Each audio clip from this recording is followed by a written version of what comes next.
Unámonos a la oración de Jesús. Padre nuestro que estás en el cielo, santificado sea tu nombre. Venga a nosotros tu reino. Hágase tu voluntad en la tierra como en el cielo. Danos hoy nuestro pan de cada día. Perdona nuestras ofensas, como también nosotros perdonamos a los que nos ofenden. No nos dejes caer en la tentación y líbranos del mal. En el nombre del Padre, y del Hijo, y del Espíritu Santo. Amén. Siéntense, por favor.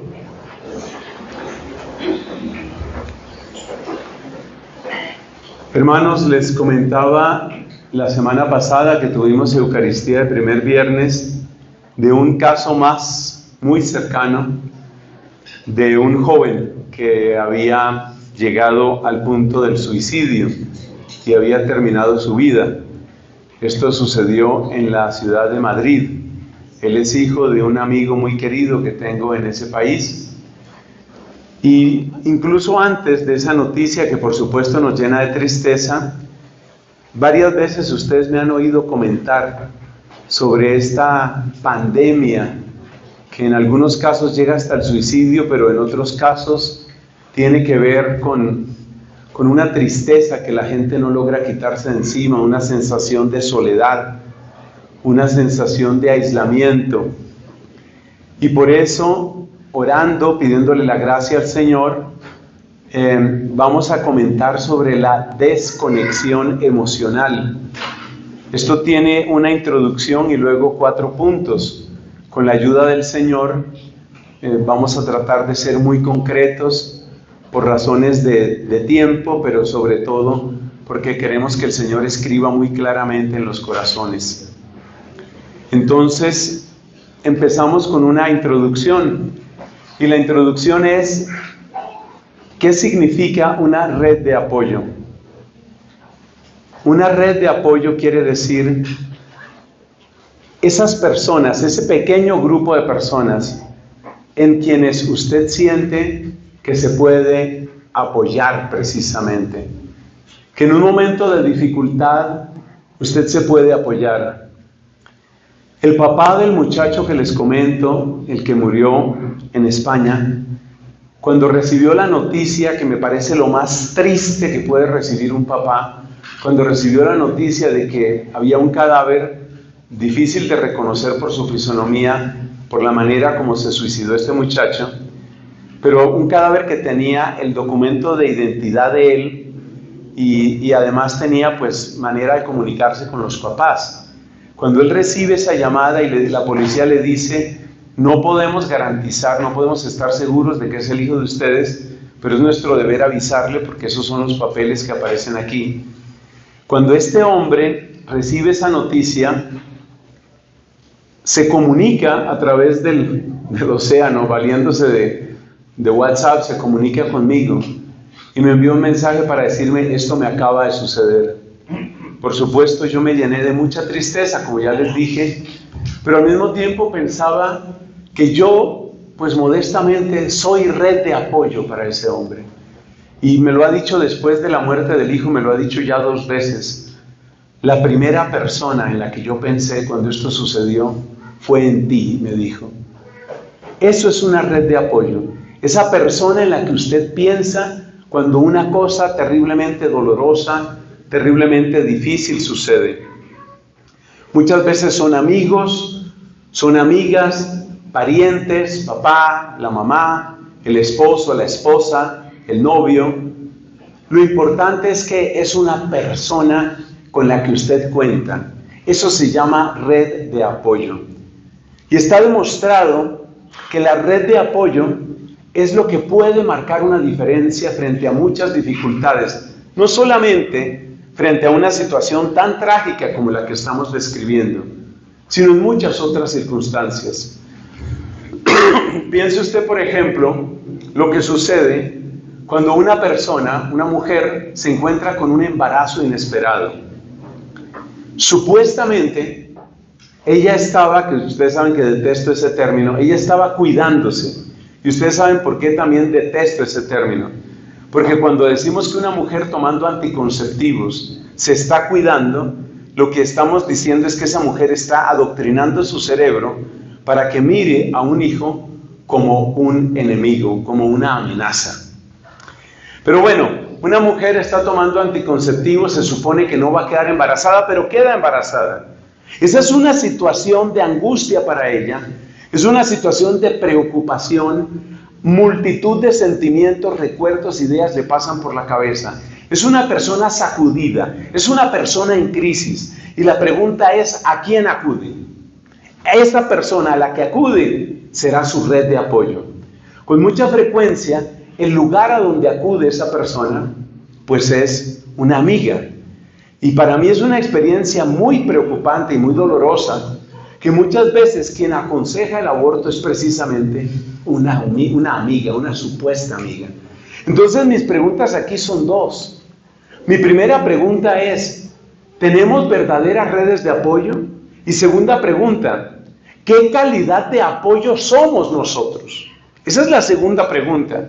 Es decir, si te llega tu amiga, que puede ser del colegio, de la universidad, si te llega un compañero y te dice, estoy que no puedo más, estoy a punto de enloquecer, estoy que me reviento, ¿qué sucede con esa persona?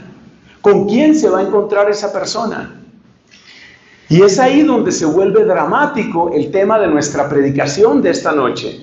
Porque es ahí donde precisamente nos preguntamos qué sucede cuando hay desconexión emocional. Y te lo resumo simplemente con estas palabras. Desconexión emocional significa pérdida de la red de apoyo.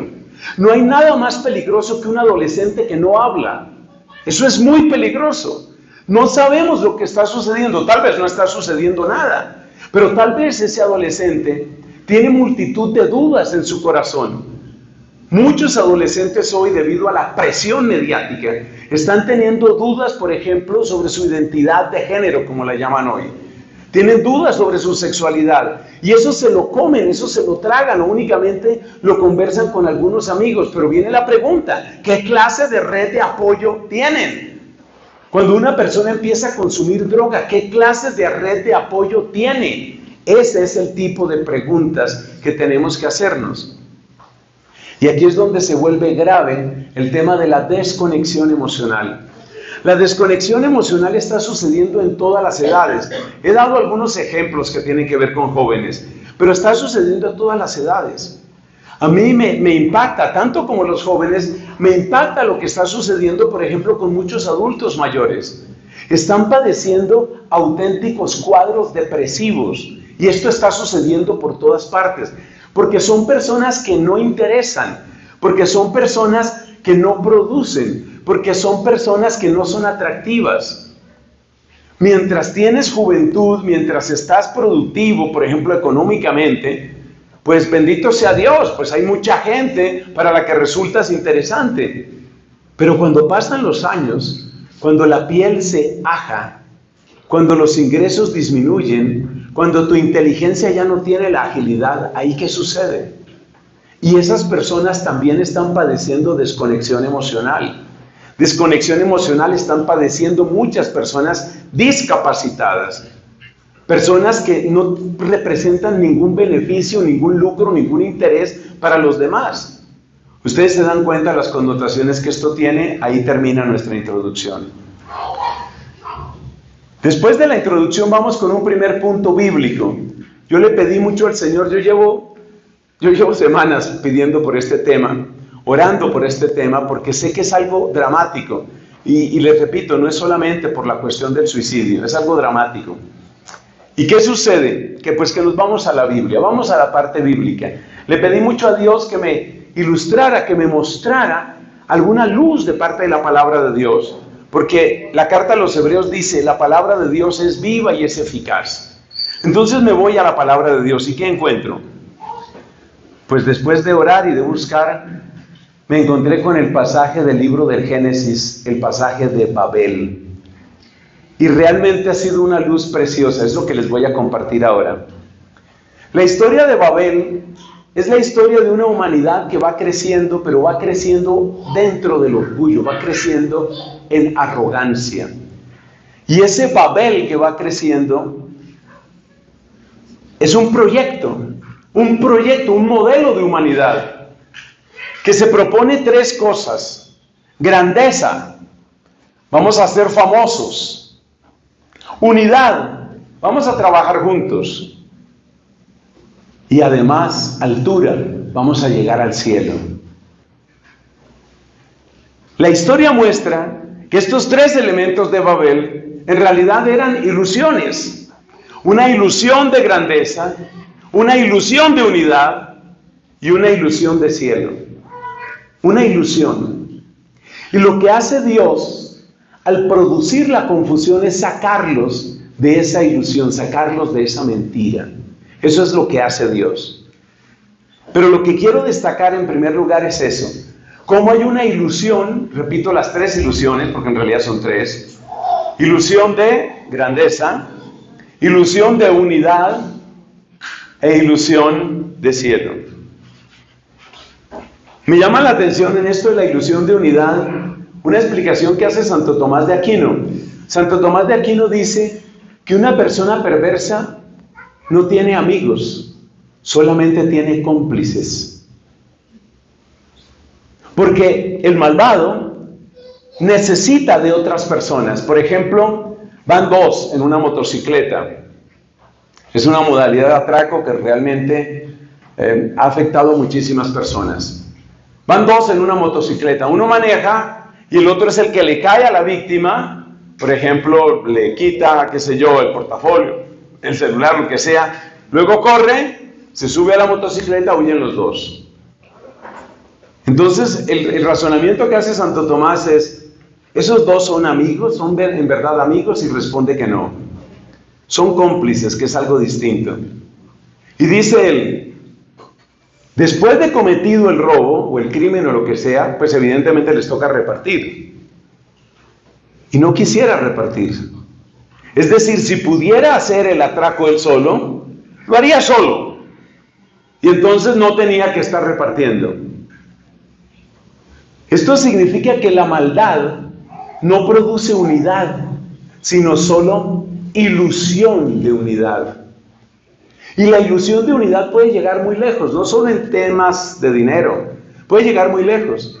A veces yo miro algunas parejas y digo, ¿realmente hay unidad entre ellos? ¿O simplemente cada uno está disfrutando al otro? Y casi me atrevo a decir, está usando al otro. Hace muchos años, y este es un testimonio, pues un testimonio doloroso, pero testimonio que he comentado varias veces. Hace muchos años conocí una pareja que venía aquí a nuestro convento para predicaciones y tal, y se separaron, se acabó el noviazgo. Entonces le pregunté, yo era más amigo del muchacho que de la chica, le pregunté al muchacho qué había sucedido, y me responde él, padre, se lo voy a resumir de esta manera. Ella me usó, yo la usé, nos cansamos y nos separamos. Es decir, también ahí, gracias, también ahí hay una ilusión de unidad. Es decir, tú los ves, y los ves juntos, y los ves sacándose fotos, pero es una ilusión de unidad. Muchas empresas viven de una ilusión de unidad. ¿Ustedes se han dado cuenta cómo se utiliza un lenguaje súper cálido en algunas empresas? Somos una familia. ¿Una familia? ¿Familia? ¿Cuál familia? Si usted está tratando de explotarme y exprimirme todo lo que yo le pueda dar, ¿cuál familia? Eso no lo hizo nunca mi abuelita. Eso no lo hizo nunca mi papá. ¿Cuál familia? Pero evidentemente se utiliza ese lenguaje para tratar de disminuir los factores que aminoran la producción. Es decir, para que usted produzca más leche, de eso es de lo que se trata. Para que podamos ordeñarlo otro poco, pero ahí no hay verdadera unidad. Entonces, quedémonos con la imagen bíblica de Babel. Quedémonos con la imagen bíblica de esas ilusiones, ilusiones de grandeza. Ilusiones de, ¿qué más dijimos? Aquí lo tengo, de unidad. Y la unidad de cielo. Y pasemos al segundo punto. Acuérdense que hoy estamos ágiles, hoy es día de retiro. Estamos ágiles y varios de los que estamos aquí tenemos que salir corriendo para la casa de retiro. Bueno, hablemos de nuestro Babel. Ese es el Babel de la Biblia. Hablemos de nuestro Babel.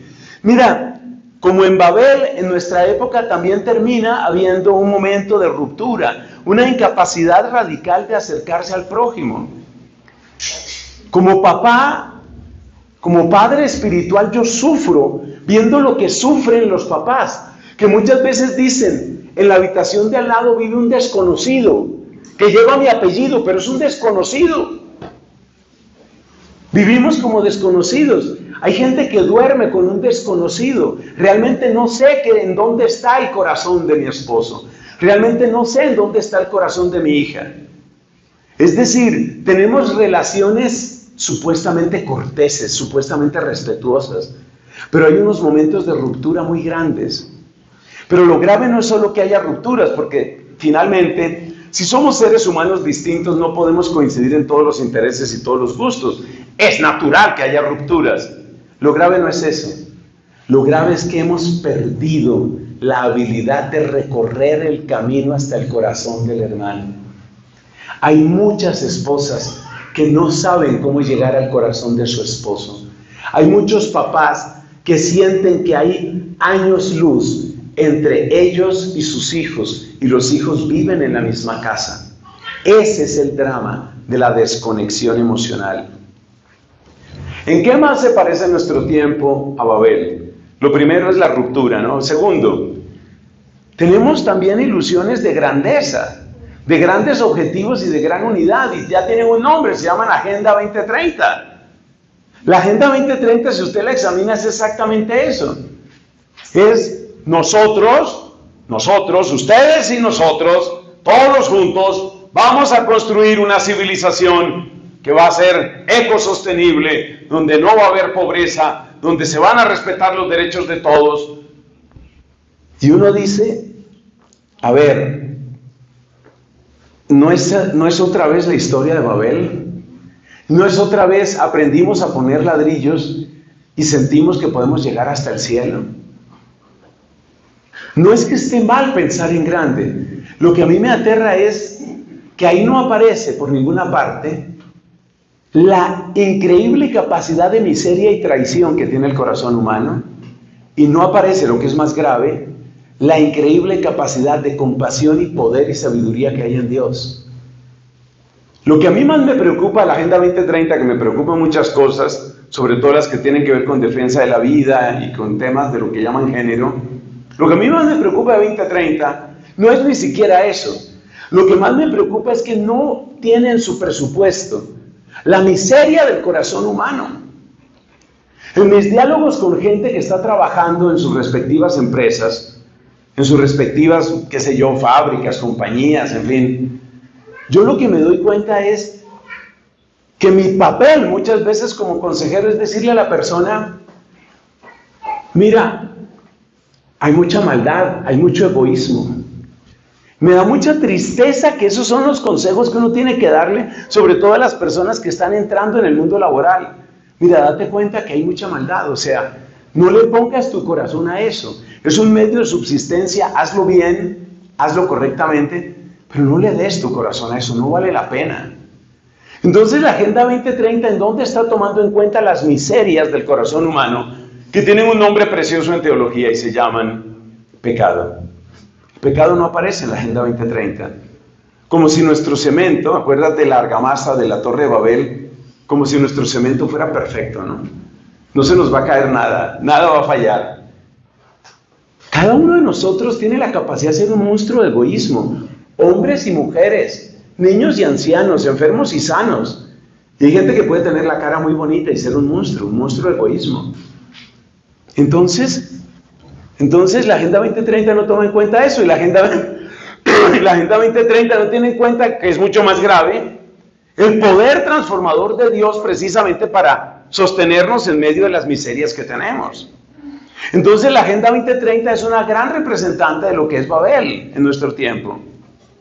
Las redes sociales son una imagen también parecida, porque en las redes sociales se produce también la ilusión de que en primer lugar somos muchos y en segundo lugar tengo muchos amigos. Pero de nuevo es una ilusión, es una terrible ilusión.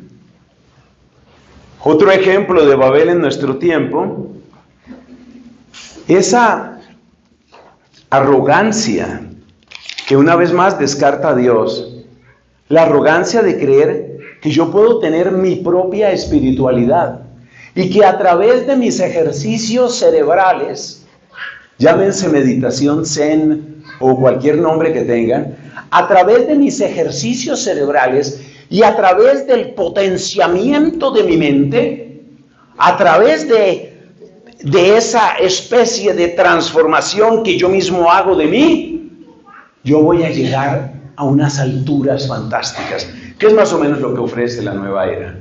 Es exactamente el estilo de la nueva era. Voy a llegar a unas grandes alturas, unas tremendas alturas. ¿Qué decía Babel? Llegaremos al cielo. Entonces la nueva era te promete un cielo, pero un cielo que te lo haces tú mismo.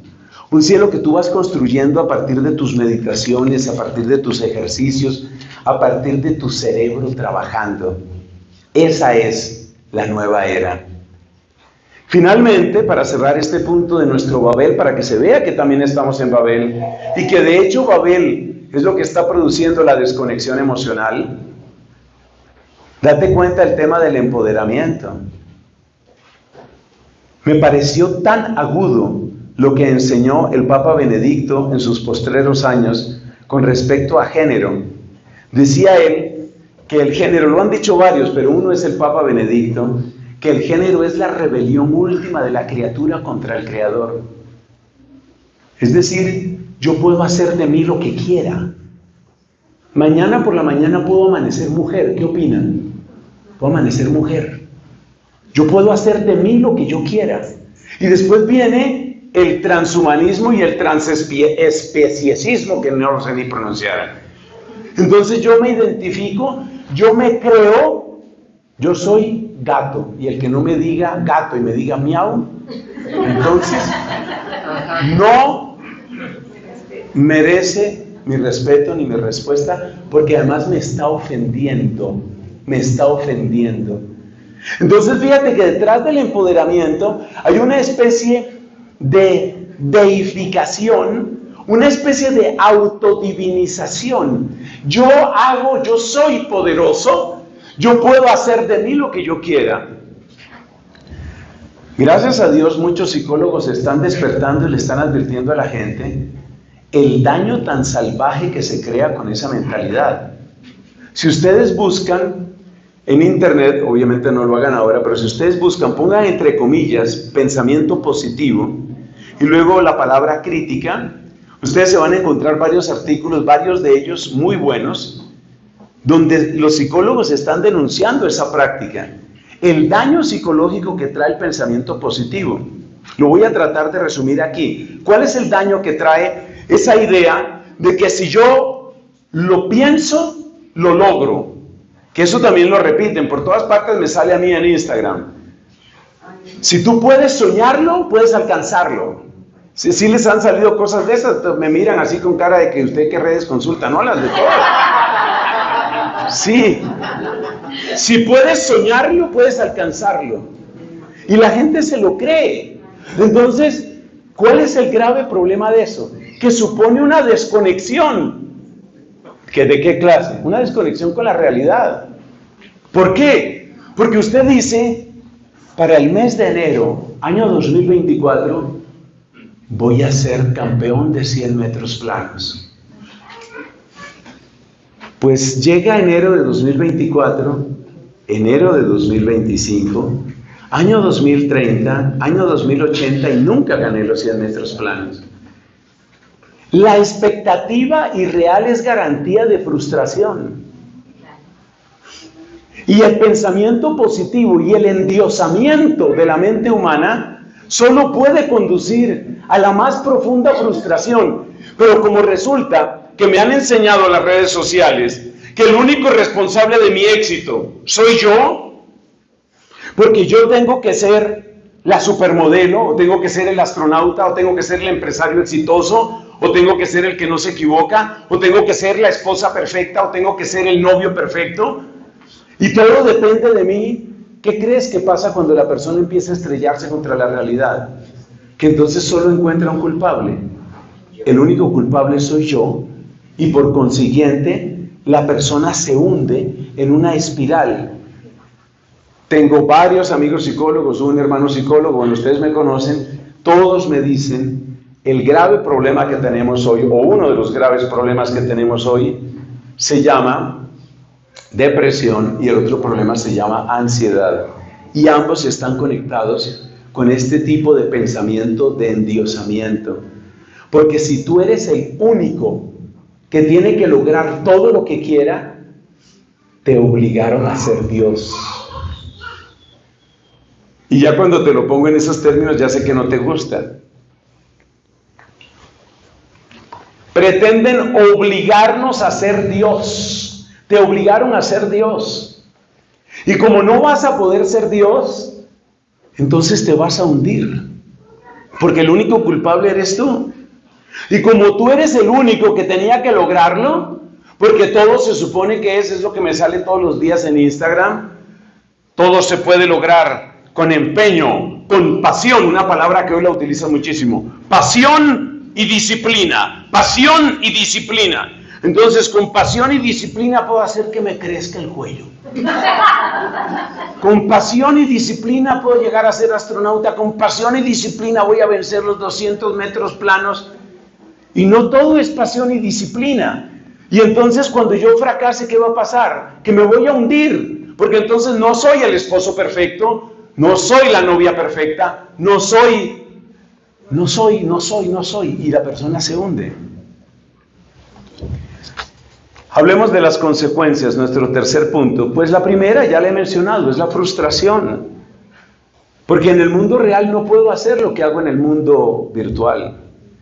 En el mundo virtual me dedico, por ejemplo, a ver memes o a ver chistes, y puedo pasar la tarde viendo chistes. Y si un chiste me parece flojo, pues existe ese verbo que no lo han sabido traducir, no sé cómo se traduciría mejor en español, el famoso swipe, ¿no? El famoso swipe, es decir, deslizar. Entonces paso, ese chiste estuvo flojo, otro chiste.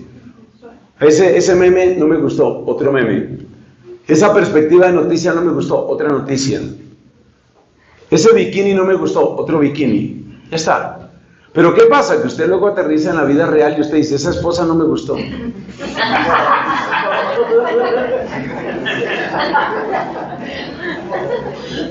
Ese hijo no me gustó. Pero ahí sigue. Y traga. No me gustó ese hijo, pero ahí está. Esa jefe no me gustó, pero ahí está.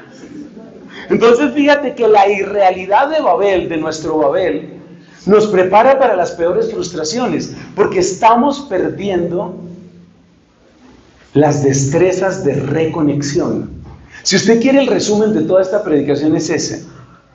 El resumen de toda la predicación es, estamos sufriendo de desconexión emocional, y lo realmente grave es que hemos perdido las destrezas de reconexión. Porque es normal que yo no piense como usted todo el tiempo y que usted no piense como yo. Somos seres humanos distintos. Es normal que un hijo suyo tenga a veces mejores ideas que usted. No, padre, eso sí es imposible, eso no puede suceder. Sí puede suceder. A veces sus hijos tendrán mejores ideas que ustedes. Nadie se salió, continuemos. Entonces, o a veces el papá tiene mejores ideas que usted. Tampoco se salió nadie. Entonces, el arte de esto no es que nosotros todo el tiempo pensemos y sintamos lo mismo. El arte de esto es aprender a reconectar. Y ahí nos vamos orientando hacia lo último, que es la parte de las propuestas. Hay mucha frustración, pero hay que aprender a reconectar. Otra consecuencia del Babel moderno es que tenemos mucha soledad y mucha inseguridad. Miren, hace años, y hace años quiere decir hace 25 años, o sea, el siglo pasado, yo acompañé una convivencia de un grupo de niñas, eran niñas de un colegio, acompañé una convivencia de un grupo de niñas, y sucedió esto, que en la convivencia tenían un papel muy importante un par de psicólogas, me parecieron muy buenas mujeres ellas, como muy acertadas, muy precisas, y también muy en su sitio, me parece que lo estaban haciendo muy bien. Y entonces, como como parte de una de las actividades, la idea era preguntar por lo que hoy llamamos redes de apoyo. Creo que ese nombre ya existía en esa época. Básicamente lo que decían muchas de estas chicas, que eran chicas de lo que hoy llamamos grado octavo, como decir niñas de 13, 14 años, para la mayor parte de ellas, su gran consejera era una compañera de colegio. Entonces, ¿eso qué significa? Yo me acuerdo que tuve cerca el drama de una muchacha que estaba supremamente mal, muy alterada, muy ansiosa. Es decir, se le notaba que estaba pasando por uno de los peores momentos de su vida. Bueno, pudimos hablar un poco con ella, o pude hablar un poco con ella, y lo que ella me contaba era que se sentía espantosamente sola. Eso me lo dijo pues en una crisis de llanto muy grave, que ella se sentía terriblemente sola. Bueno, le logro ver un poco cuál era su situación. Ella tenía a su papá, que trabaja 18 horas al día, tenía a su mamá, que trabaja solo 15, pero está haciendo un posgrado que le ocupa las otras 3. De manera que en medio de su soledad y en medio de su inseguridad, ella vino a depositar su vida entera en su amiga. Entonces usted piense, una chiquita de 14 años, que tal vez no tiene los problemas más dramáticos del mundo, pero necesita compañía, escucha, consuelo. Entonces, ¿quién era la escucha y el consuelo y la compañía para la niña esta? Otra niña. Y esta cada vez se apoyaba en su consejera, nombrada por ella misma, se apoyaba en su consejera y le pedía consejo en situaciones muy difíciles. Por decir algo, ¿qué hago que tengo dudas de que mi papá tiene otra mujer? ¿Qué crees que debo hacer? Imagínese una niña de 14 años resolviendo eso para otra compañera y cada día le tenía problemas de esos. Entonces la otra compañera, la supuesta consejera, llegó el momento en el que no pudo más y empezó a distanciarse.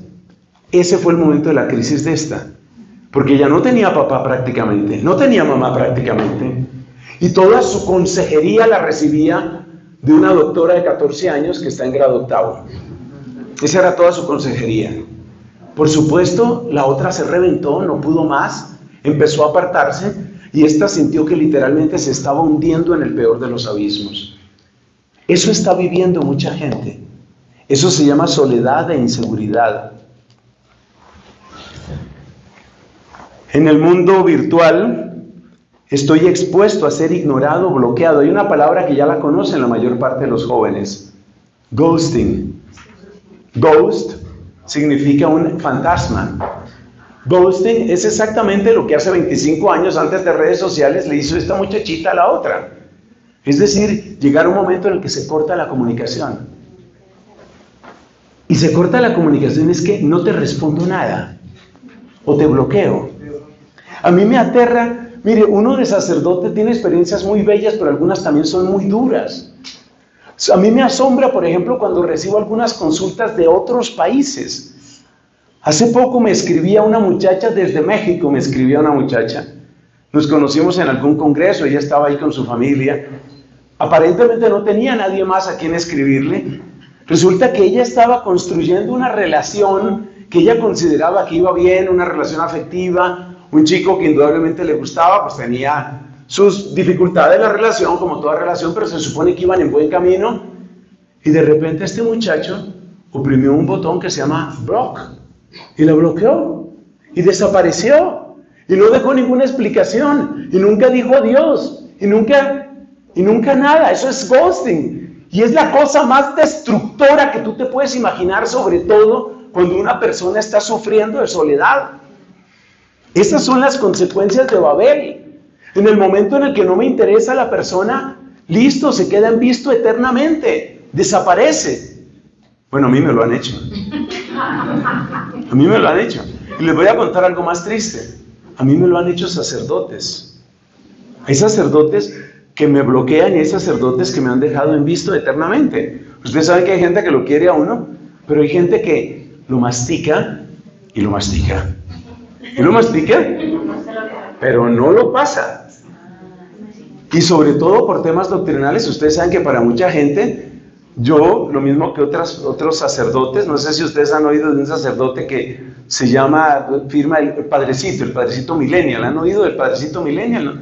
¿No han oído? Algunos sí, ¿no? Un Padrecito Millennial. Bueno, entonces, así como uno puede recibir felicitaciones, así también hay una cantidad de gente, pero cantidad de gente que siente fastidio hacia mí y hacia otros. Y a mí me aterró la primera vez que me pasó, que fue hace como 18 años, una época en que prácticamente la única red así grande y visible era Facebook. Ahora Facebook está un poco de capa caída en muchas cosas. O sea, Facebook claramente quedó para nosotros los dinosaurios.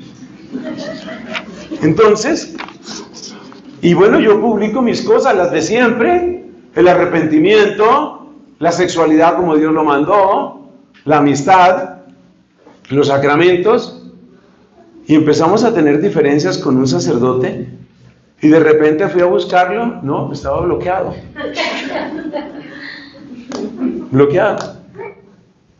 Pero eso tiene también una parte muy simpática y es cuando uno luego se lo encuentra en persona. Porque la persona no sabe qué cara hacer.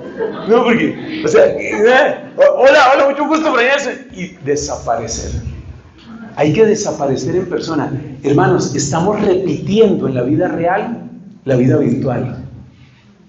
El ghosting, ¿qué es? Es repetir el bloqueo, pero en la vida real. Es exactamente eso. Vamos con las propuestas, que por supuesto es la parte que más nos interesa. Tenemos unas 7 propuestas y con esto terminamos, amigos queridos, y muchas gracias por estar aquí. Propuestas. ¿Qué hacemos con la desconexión emocional? Primera propuesta. Necesitamos comunidades con una sana diversidad. Quienes han seguido el camino de familia espiritual saben que desde hace muchos años esa es nuestra metodología. No sabemos hacerlo todavía bien. Cuando yo miro, por ejemplo, yo tengo unos amigos que son de apellido Pava. Yo los quiero mucho, creo que ellos también me quieren mucho. No tanto como yo, pero bueno, hay que ser resignados y realistas. Entonces ahí tengo a mi amigo Santiago, a mi amiga Luciana. Yo quisiera poder conectar mejor con ellos. Yo quisiera. No lo logro siempre. No me va demasiado bien. Tengo un amigo, un poquito más joven o como de la misma edad, que se llama Juan Sebastián, lo quiero también mucho. A Dana, todos son personas de aquí, de familia espiritual, gente que yo quiero mucho. Nosotros no tenemos todavía la receta, pero sí estoy seguro de una cosa, que la diversidad sana, porque acuérdense que también hay una diversidad que consiste en que el pecado vale. Entonces, diversidad sana es la diversidad que está claro que el pecado no entra, no debe entrar en el juego. Pues pecadores somos, pero el pecado no entra en el juego. Entonces la diversidad sana, diversidad en edades, diversidad en ingresos económicos, diversidad en nivel cultural, diversidad en nivel intelectual, diversidad en tipo de trabajo. Eso es muy importante. Es un verdadero antídoto. Y cuando nosotros, entre comillas, vendemos familia espiritual, una de las cosas que siempre decimos es, queremos que estés tú y que esté tu familia. Se lo voy a decir de otra manera. Desde hace muchos años, incluso desde antes de ordenarme, ya son 31 años de sacerdocio, había gente que ya había nacido en ese momento.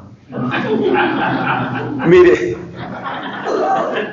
yo les quiero contar que desde antes de mi ordenación yo le he tenido desconfianza a los grupos demasiado homogéneos. Yo le tengo desconfianza a eso.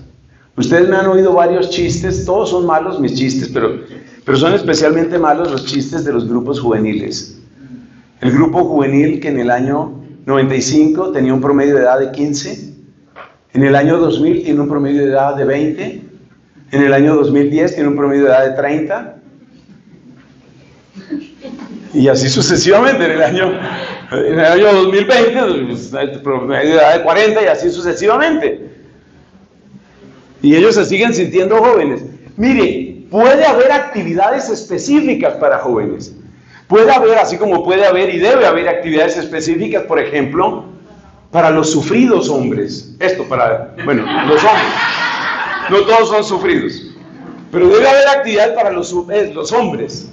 Debe haber actividades para mujeres, pero actividades, momentos de encuentro. Eso aparece en la liturgia de Israel, donde a veces se agrupaban por tribus. Va adelante Benjamín el más pequeño, detrás los príncipes de Zabulón, detrás los príncipes de Judá. A veces se agrupaban por tribus, a veces había actividades por edades. Por ejemplo, en el cántico de Moisés, cuando atraviesan el Mar Rojo, las muchachas, las doncellas, se reúnen y organizan un baile, una danza, festejando a Dios. Debe haber actividades para chicas, pero actividades. La comunidad siempre debe reunirnos a todos dentro de una diversidad sana. Eso forma muchísimo. Eso forma muchísimo. Segundo, necesitamos líderes en las familias. Eso significa ustedes, padres de familia. Y necesitamos líderes en nuestros grupos que expliquen, pero que también traigan este orden de comunicación en sus comunidades, es decir, en sus grupos, en sus familias. ¿A qué me refiero con esto? Por ejemplo, el tema de las redes sociales.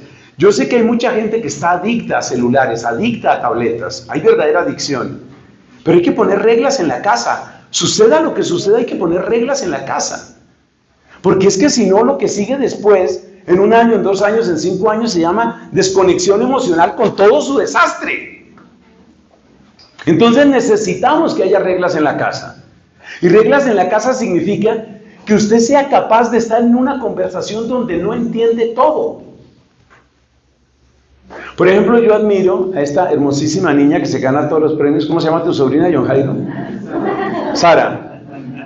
¿Sí dije bien el nombre? Sara. Ustedes se dan cuenta el nivel que tiene esta predicación. No es el máximo nivel, tampoco es lo más sencillo. ¿Cuántos años tiene la hermosa Sara? 10 años. Una de las razones por las que yo soy feliz de que Sara venga es porque yo estoy seguro que Sara quizás no logra entender el 100%, pero ella está ahí, ella está oyendo, ella está, pues no lo puedo entender todo, pero está ahí, está participando. Eso es lo que nosotros queremos.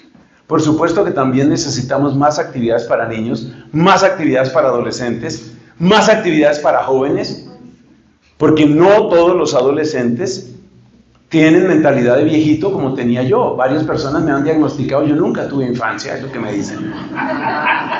Yo tenía mentalidad de viejito. Bueno, no todo el mundo es así, no todo el mundo es nerd, no todo el mundo le encantan los libros.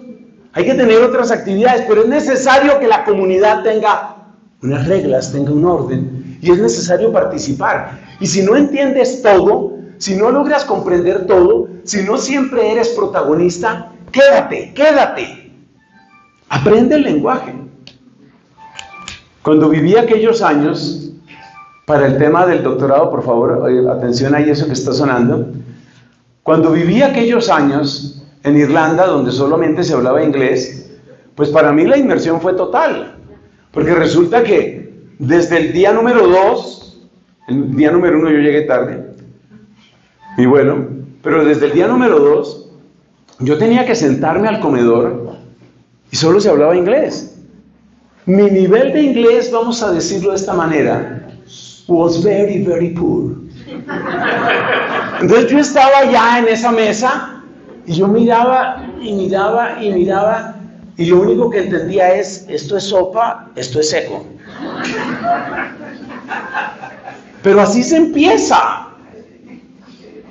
Entonces es necesario hacer el camino. Esa es la gran propuesta de esta predicación. Porque Cristo también hizo el camino. El camino que llega al corazón. Sigamos con las propuestas. Entonces, lo primero, comunidades. Lo segundo, necesitamos líderes. Lo tercero, necesitamos espacios reales de interacción. Espacios reales de interacción requerimos. Espacios reales significa que no son solamente virtuales. Yo entiendo toda la virtualidad. Este semestre me pusieron a dar clases virtuales. En el tema del posgrado tiene sus ventajas, se puede llegar a algunas otras personas, pero por favor, la interacción real es indispensable.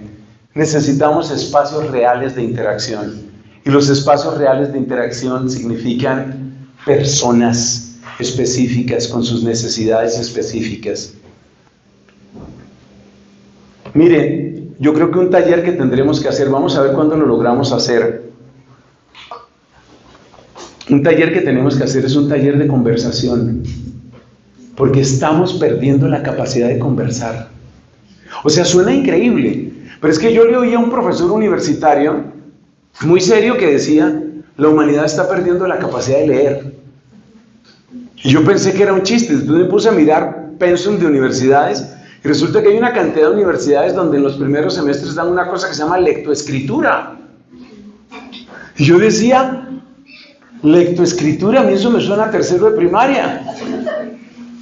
¿Qué significa lectoescritura? Que mucha gente llega a la universidad y no tiene capacidad de leer y no tienen capacidad de escribir. Y van a redactar un párrafo y las únicas palabras que les salen son, mucha atención por favor, las letras que les salen. Les salen las siguientes letras por su orden: C, H, A, T, G, P, T. Esas son las letras que les salen. Entonces, que la inteligencia artificial me resuelva mi problema. No saben redactar. Entonces no tiene nada de raro que una humanidad que perdió la capacidad de leer, que perdió la capacidad de escribir, ha perdido la capacidad de conversar. ¿Para cuándo? Eso le toca al Ministerio de Bienestar y Convivencia. ¿Para cuándo? ¿Para cuándo, por favor, un taller de conversación? Y yo recuerdo mis antepasados, por ejemplo, mi madre, que ya tiene 13 años de fallecida. Oiga, mi mamá tenía una capacidad de conversación tan linda. A ella no le gustaba hablar en público, pero tenía una capacidad de conversación tan linda. Yo decía, ella podía hablar casi con cualquier persona. Se sentaba y encontraba tema, y nosotros hemos perdido esa capacidad. Hemos perdido esa capacidad porque hay dos aparatos que además son carísimos y que matan la conversación. Se les conoce como audífonos. Usted se pone los audífonos y usted está en su mundo, en su mundo, en su mundo. Lo grave no es que usted esté disfrutando su música, chévere que disfrute su música.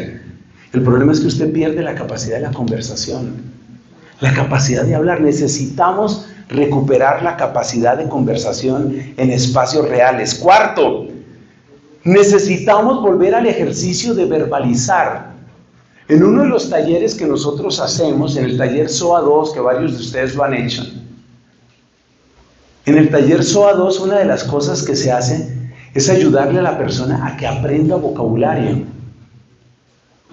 Hay una persona que en este momento dormita, pero que usualmente está despierta, y que ha trabajado ese tipo de talleres. Y es muy hermoso ver cómo cuando a las personas se le empiezan a explicar las cosas, empiezan a poder leerse. Es que claro, ¿yo cómo te voy a decir qué es lo que me duele si lo único que sé es gruñir? Escriba esa frase que usted empezó escribiendo muy bien. La frase es esa: ¿cómo te voy a decir qué me duele si lo único que sé es gruñir? Y mucha gente solo sabe gruñir. Y la música hoy está diseñada para que desaparezca la palabra. Eso lo vimos en un taller de músicos católicos en México el año pasado. La música actual es un atentado contra el logos. Es un atentado contra la palabra. Y básicamente de lo que se trata es de hacer desaparecer la palabra. De eso es de lo que se trata. Entonces, por eso, una gran parte de la música actual o pone tan delante el tema sensual, o pone tan delante el tema de la grosería, o pone tan delante el tema de la repetición, el ritmo a todo volumen, los instrumentos a todo volumen, que es la muerte del logos. Necesitamos la verbalización. Verbalizar, pues el nombre lo indica, es poder poner en palabras. Si tú no puedes poner en palabras en qué consiste tu disgusto, ¿cómo te va a ayudar tu esposa? Si tú no puedes poner en palabras qué es lo que estás viviendo, ¿cómo te puede ayudar tu mamá, tu papá? Si tú no puedes poner en palabras cuál es tu angustia, ¿cómo te puede ayudar el sacerdote u otra persona? ¿Cómo te puede ayudar? Necesitamos aprender a verbalizar. Y estos son talleres que requerimos. Necesitamos cultivar el arte de interesarnos unos por otros. Todo ese lenguaje que nos han repetido: lucha por tus metas. Si lo sueñas, lo consigues. crece en lo tuyo. No te fijes en nadie. Tú simplemente a lo tuyo. Una cantidad de robots. Hay que interesarse por el otro. Y aquí viene otro arte que hemos perdido. Mire, el arte de la conversación lo hemos perdido. El arte de verbalizar lo hemos perdido. Todos tienen que ver con el logos, con la palabra. Hemos perdido el arte de preguntar. Y me perdonan, queridos papás y queridas mamás, pero muchísimos papás y mamás no saben preguntar si no es pidiendo cuentas. Hay una gran diferencia. Cuando tú preguntas pidiendo cuentas, la persona se siente amenazada, se pone a la defensiva y redobla la coraza. Cuando la persona siente que detrás de tu pregunta hay un genuino interés, la persona empieza a abrirse. Pero ¿quién nos va a enseñar a preguntar? Miren las cosas que necesitamos. Necesitamos aprender a conversar. ¿Y eso dónde se lo enseñan a uno? Esa es una gran pregunta, no se lo enseñan. Porque la mayor parte de los estudios universitarios van para que tú seas un cohete detrás de tus metas, detrás de tus resultados, porque eso es lo que va a potenciar tu carrera. Pero tú no sabes preguntar. Y si tú no sabes preguntarle a tu esposo, entonces cada conversación es una pelea. Si tú no sabes preguntarle a tu hijo, o si el hijo vive prevenido contigo, porque siempre estas cosas son de parte y parte. Si no sabes preguntarle a tu hijo, cada pregunta es otro metro de distancia. Y quizás vive al lado, pero como dijimos antes, es un desconocido. Sexto, necesitamos aprovechar los momentos de vulnerabilidad. Yo te invito a que tomes tus momentos de vulnerabilidad como oportunidades. Ahí es donde se requiere la red de apoyo. Y por eso nosotros estamos en la lucha, aquí donde se puede, pero hablando aquí de familia espiritual, estamos en la lucha de que cada uno de nuestros ministerios trabaje como una pequeña comunidad. Y hay cosas que han salido muy bien, y hay cosas que están funcionando muy bien, y hay cosas que no han funcionado. Porque todo hay que decirlo. Pero la idea es esa. La idea es que en un momento de vulnerabilidad tú te puedas abrir. Y sabe que eso nos está funcionando. A mí me asombra cuando tantas personas en el chat que compartimos de SOA y de comunidad, cuando tantas personas ponen ahí, tengo una reunión importante en la mañana de hoy, a las 9 de la mañana, por favor oren. Eso es aprovechar tu vulnerabilidad. Eso es conectar. Y la persona te bendice, otras personas te bendicen, otras personas oran por ti, otras personas conectan. Y los problemas se viven muy distinto cuando tú puedes conectar con alguien que cuando tienes que tragártelos solos. Y aquí hay un trauma muy grande que tenemos muchos varones. En general la mujer es más comunicativa, de hecho a veces demasiado comunicativa. Pero los varones nos vamos al otro extremo. Hay muchos varones que sienten que no poder con un problema es algo así como ser menos varón. O hay muchos varones que piensan que la mujer no va a entender nada. Yo les quiero decir que tengo la alegría de tener buenas amigas, casadas, solteras, incluso personas jóvenes, y a mí me asombra, esto lo decía también el Papa Francisco no hace mucho, a mí me asombra el cambio de chip que muchas veces tiene la mujer, como muchas veces ve la cosa de otra manera. Por eso te digo, aprovecha tu vulnerabilidad. Para los que son casados, aprovecha tu vulnerabilidad. Hay un momento de dificultad, hay un momento de baja autoestima, hay un momento de injusticia. Coméntalo, abre tu corazón. Si esa mujer dijo que iba a estar contigo en las buenas y en las malas, créele esa palabra y ayuda a que ella te dé una perspectiva diferente. Sobre esto hay historias interesantísimas de cómo muchas mujeres han salvado a muchos hombres, los han salvado de malos negocios porque la mujer tiene otra perspectiva. Igualmente, también es necesario que la mujer aproveche su propia vulnerabilidad, pero quiero hacer una pequeña advertencia aquí. Cuando ustedes, mujeres, vayan a hablar con un varón, les voy a contar que existe una cosa que se llama Manual de Funcionamiento del Varón. Es un libro que tiene 1 página y media, porque somos fáciles de entender los varones. El Manual de Funcionamiento de la Mujer no lo han terminado de escribir, pero el Manual de Funcionamiento del Varón tiene 1 página y media. No es difícil. Pero una de las cosas que es muy importante que usted como mujer tenga en cuenta es que un varón no le sostiene la atención emocional a una mujer más allá de unos pocos minutos. Después de unos pocos minutos, que en casos graves son 2 o 3, después de unos pocos minutos el varón pondrá piloto automático. Alguien tenía que decirlo. El varón pone piloto automático. Entonces, eso está al final de la página 1, el manual tiene página y media. Al final de la página 1 del manual del varón dice eso, que el varón no te sostiene la atención más allá de 3 minutos. Entonces, si tú le estás diciendo, mire, es que tuvimos un problema con mi cuñada, no del lado tuyo, sino del lado de mi hermana, y entonces el esposo de mi hermana, que la prima, y el perrito de la prima, y la suegra del perrito, y el hombre ve un botón, piloto automático.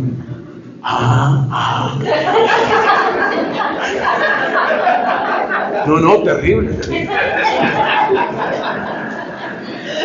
Por eso, cuando ustedes le hablen al varón, luego le pasan un papelito y le dicen, resúmeme lo que he dicho. Por supuesto, el matrimonio se va a acabar después de ese papelito.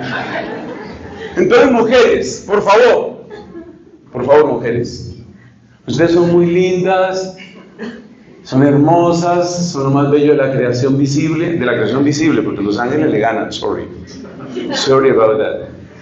Ustedes son lo más lindo de la creación visible, pero mujeres, por favor, no aturdan. Segunda cosa que está en la página 1 del manual de funcionamiento del varón. Un varón siempre buscará qué se puede hacer para arreglar un problema. Como dicen en inglés, nosotros somos fixers. Nosotros buscamos soluciones. La mujer muchas veces busca compañía, solidaridad, comprensión, empatía. Entonces la mujer se vuelve misteriosa para el varón, porque la mujer tiene un problema y entonces ahí está el esposo, ya le contó al esposo hasta que lo durmió. El esposo se despierta y ve que está hablando con una amiga y le está contando el mismo problema. Cuelga. Llama a otra amiga. Le cuenta lo mismo. Entonces el esposo dice,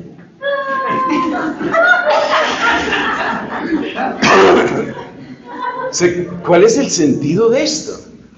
Resulta que la mujer no está buscando soluciones.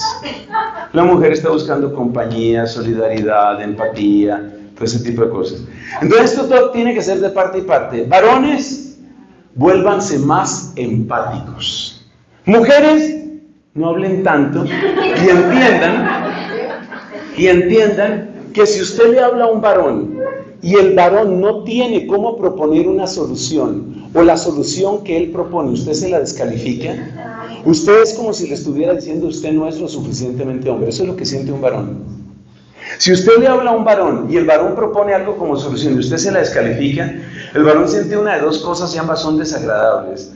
O el varón siente, entonces, ¿para qué me doy cuenta? O lo otro que siente es, entonces yo no soy la persona. Y ambas cosas destruyen las relaciones. Cuando usted vaya a hablar con un varón, está bien que usted busque un poco de empatía, es normal. Usted no tiene que volverse varón, señorita, señora, no tiene que volverse varón, pero entienda, por favor, cómo funcionamos los varones. Es página y media. Entonces, una de las cosas es eso. Usted habla cortico, usted plantea algo, y por favor, valore lo que le diga el varón. Probablemente usted siente, eso ya se ha intentado todas las veces, no sirve para nada. Probablemente usted siente eso, pero valore, por lo menos reconózcale el intento. Y luego no le diga, amor, sé que dijiste lo que pudiste, que hiciste lo que querías. No, trate de valorarlo, trate de valorar al varón.